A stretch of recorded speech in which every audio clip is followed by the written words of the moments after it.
Today we're going over why getting the gap funded on a fix and flip from a random off the internet, putting their own money into your deal's second position, otherwise known as Gator lending on a fix and flip, is a flat out lie. Not a bad idea, just a lie. Up to 100% financing, close with little to no money out of pocket. That's the pitch. But read the fine print and the story changes completely. Here's what it actually takes to qualify and why it's nowhere near as accessible as it sounds. Make up your own mind. Let's get fair into it. So the headline versus the fine print. The pitch sounds like a solution for anyone short on cash to close. The reality is a specific narrow box, and most of what makes it narrow never even shows up in the marketing. The pitch, up to 100% financing with little to no money out of pocket. The reality, a narrow set of requirements most borrowers won't even meet. If this isn't your friend or family or a really long-standing great relationship, forget it. The problem is the fine print never appears anywhere near the marketing. Now, requirement 1. Let's get into this fair up it. You can't shop for this separately. Gap funding's only available bundled with most hard money's own position 1. You need to go through their own first position fix and flip loan, their hard money. In their own words, we do not offer gap funding behind another lender. Most hard money lenders won't even allow this. Why would they jeopardize their own position? If your primary loan is already with a different hard money lender, the option is off the table entirely, no matter how strong your deal is, and they're probably not running a legitimate organization allowing private gap funding. Bottom line, you must use their first-lien product, no exceptions, no workarounds. They want to take a cut for the risk.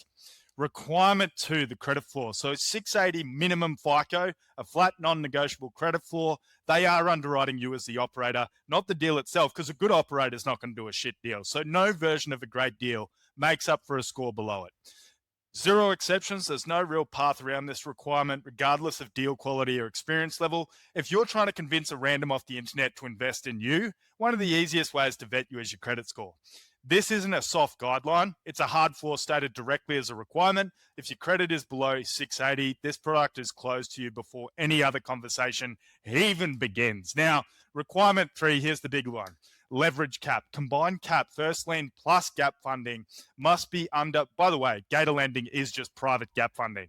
It's just dressed up like putting lipstick on a pig. 70 to 75% ARLTV.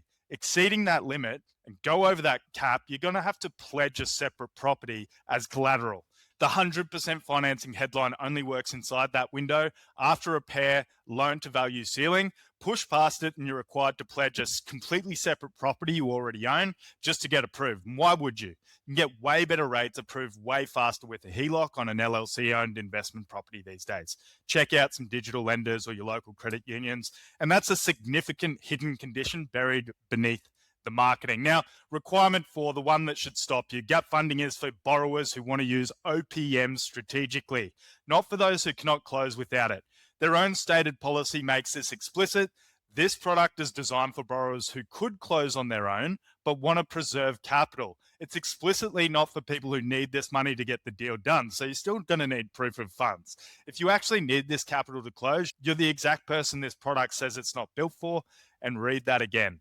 Now, requirement 5, you get personally vetted. This is the bloody headache and why we have so many people coming to us with 3 days to close, tears running down their cheeks, because the private lenders, their financial situation can change last minute, no skin off their back to pull out of the deal, and there you are left holding the bag. Borrower interview. This is the big one. Described in their own materials as a non-negotiable. You must sit for a personal interview before anything moves forward. As I said, they're underwriting you as the operator. How many great deals have you done over the past 2 years? And that's going to be your personal bio submission. You submit like a resume, a written bio, so the capital source can evaluate you as a person, not just the deal. And then they're going to have to be personally comfortable with you. So a capital source must personally be comfortable with you specifically. That's not underwriting. It's just a personal judgment call. You got to remember, each of these is an individual person, maybe a doctor, a lawyer, spare cash to invest. You're going to have to convince them your deal's the best place they could park that cash.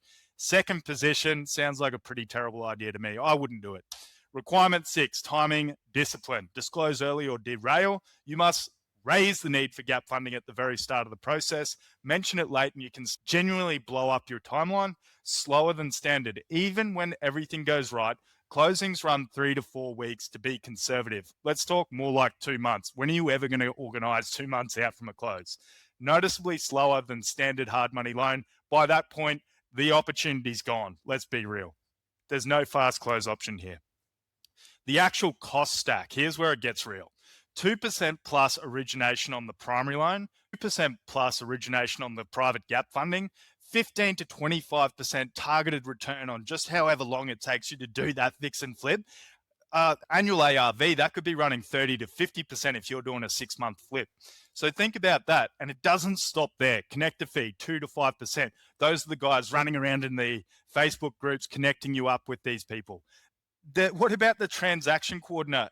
They're taking $1,000 stacked on top, all on you. Every single fee is paid by the borrower, layered on top of origination and the funder's return. So now add it all up, and here we've got this. Even by private lending standards, this is an expensive way to close a shortfall. Every layer compounds on the one before it, and the borrower absorbs all of it. So take a hard, long look at that set of fees there. Now, this proves the point, even at formal level. This is a real structured lending operation with a published fee schedule, not an informal Facebook group. It still requires a personal borrower interview, personal bio submission, or capital sources personal comfort with you. Now, it is great to build these relationships over time, but they're one-on-one relationships. You may as well find these people at networking events, prove your worth, go on wine and dine them. You're going to have to build that yourself. It's not finding randoms on the internet.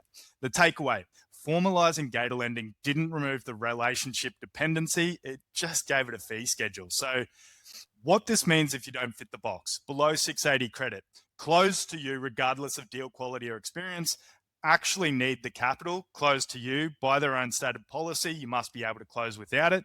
That's proof of funds. Loan already with another lender. Close to you, this option was never on the table in the first place. If you're going with a separate hard money lender, 80% of the time they're going to say, nah, I don't want a second position on my deal. What actually works regardless? This is where we step in. We're talking debt consolidation, clears your file, improves your position, no personal interview required, frees up cash flow and jumps your FICO 40 to 80 points in a single cycle, preparing you for the credit card stacking as well. We can also do rapid gap funding, real capital with no lien, no vetting process, and no connector fee attached. Then straight into credit card stacking to pay those contractors between draws. These are 0% business cards, so 12 to 18 months. They report to Dun & Bradstreet, building your business credit profile, starting to look legit to get real lines of credit down the line, or a HELOC on existing property, become your own bank. This is a super credit card.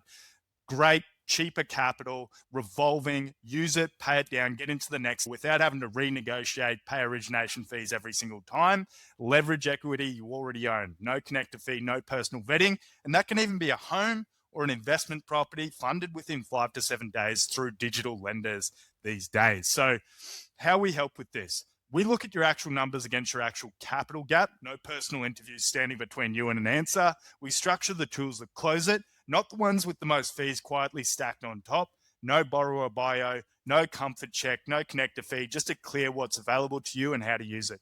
You're going to have to enter the institutional capital stack for gap funding at about a 650 credit score minimum, making about 50 grand a year. Our approach: analyze your real numbers, match tools to your actual gap, no vetting, no interview, lowest fee structure possible. Now, if you're ready to see what's actually available to you, if you've realized you don't fit that narrow box, you simply don't want to pay that stack of fees, there's a better path. Head over to gapfunded.com/apply, book a call. We'll show you exactly what tools are available for your situation, your timeline, your gap, with no personal interview required, just real numbers. Worst case, you walk away with a game plan. Now, here's the thing.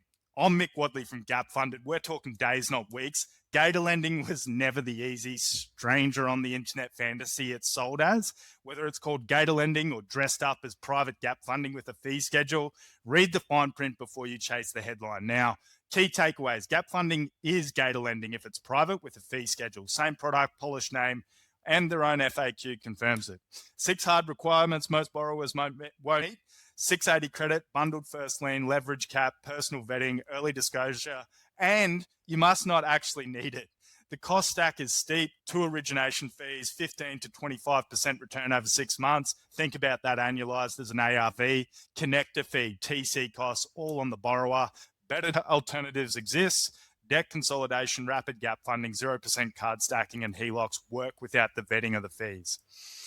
I'm Mick Wadley. Let's go close something. If you loved this video, if you adored it, head down, smack the subscribe, flog the bell, and I'll see you on the next one.